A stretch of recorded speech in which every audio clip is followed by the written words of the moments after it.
Is your word count a little low as we round into the last week of NaNoWriMo?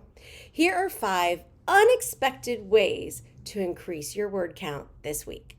Hi, my name is Jennifer Gregson. I am a writing coach who uses tarot to help writers start and finish their novels all with a smile on their face. So let's just jump right in. Here are 5 things that you can try, little fun writing exercises that will help you increase your word count this week. My number one thing, of course, is tarot. So I'm going to show you a really fun thing that I like to do. I'm using the Modern Witch Tarot deck again for this project. I like to shuffle the deck, choose one really random card, and just start describing it and see what I can use in the scene. So, King of Cups. So right away we have a person who's dressed very snazzy with this blue suit, yellow shirt, a crown. What does that mean? What can you add to your story? Can you add any elements of water or fish or boating or drinking water or swimming? There's a big seashell. What does that make you think of?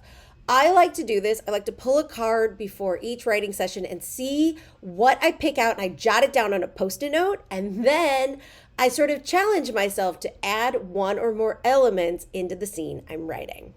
You can also just do this to get some ideas. Let's pick another card really fast. So here's another Cups card, but this time this person is on a horse. So I like to look at things like that. Look at the action the person is taking in the card. So this human is riding a horse. What can that mean for your story? Can you add just a random person showing up on a horse?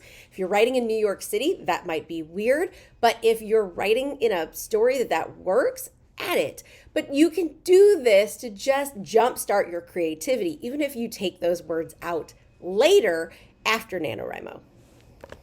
If I sit down to write one session and I have no idea how to start, I spend at least 200 words describing the room that I am in.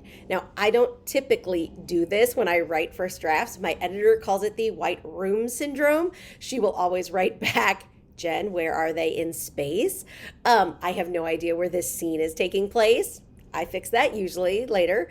But if I sit down and I have no idea where to start, or I'm having trouble visualizing where we are in space, and I don't have any ideas, I will spend some time and some words describing everything. And I mean everything. Curtains, carpet, chairs, the breeze, the smells. I hit it all, and that usually gets me into the scene, bumps up my word count for the day, and usually by the time I do that, I have a clear picture of where my characters are, and I kind of know where I need to go. If you've described it and you're still not sure, describe the people, describe their thoughts, what they are thinking. A lot of the times we don't add that to our novels, and that can also bump up our word count and give us some jump starts, and then you can always take that out later. Sort of similar to what I did with the tarot card, but I will write down things like the senses, right? So sight, smell, touch, taste, all of those things. I will write that down in a little Post-it note, and I will challenge myself to doing something for each of those senses within the chapter that I am writing.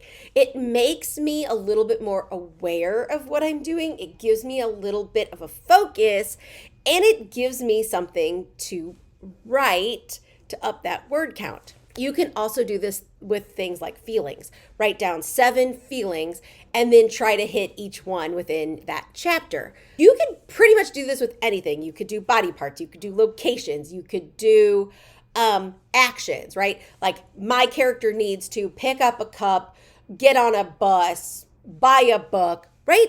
It gives you this sort of map, this sort of challenge to get through your scene.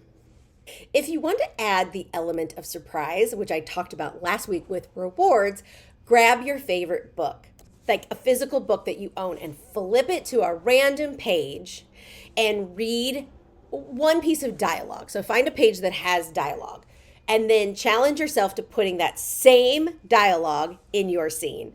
I don't know why, but it's really fun to do. You can also do this with things like nouns, locations, like proper nouns, locations. You can do this with actions. You can do this with anything that's on that page. I like to do it with dialogue because that's my favorite thing to write. but you can choose any sort of story element and then incorporate it into your book. But it just gives it that little bit of an element of surprise, a little bit of fun.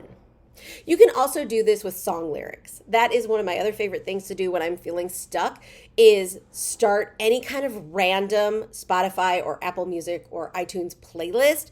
Not one that you've curated, but just like a really random genre, like pop music of 2000s or R&B from the 90s. And the very first song that plays, look up the lyrics and choose something within the lyrics to add to your novel. You don't want to add a whole list of lyrics because then that's a lot of copyright and some legal issues when you're actually publishing down the road.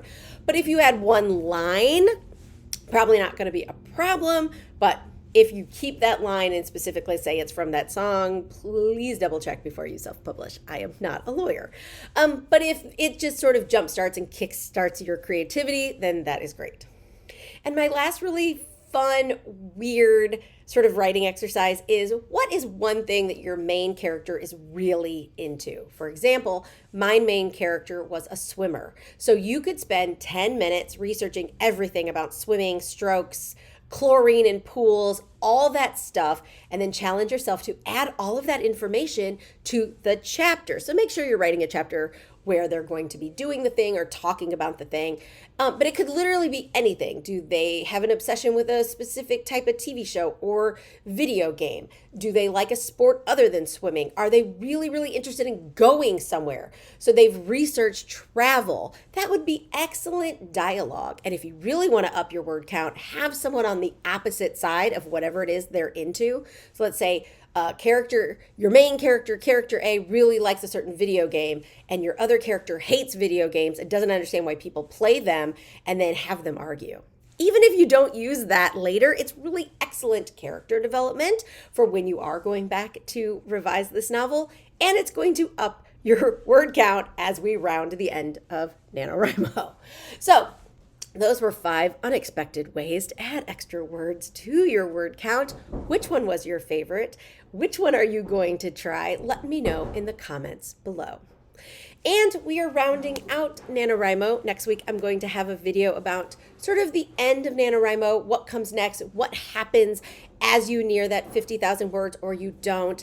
I'm going to have some tips and tricks for you and things to think about moving into December and early next year. So stick around, hit the subscribe button, and I'll see you next week.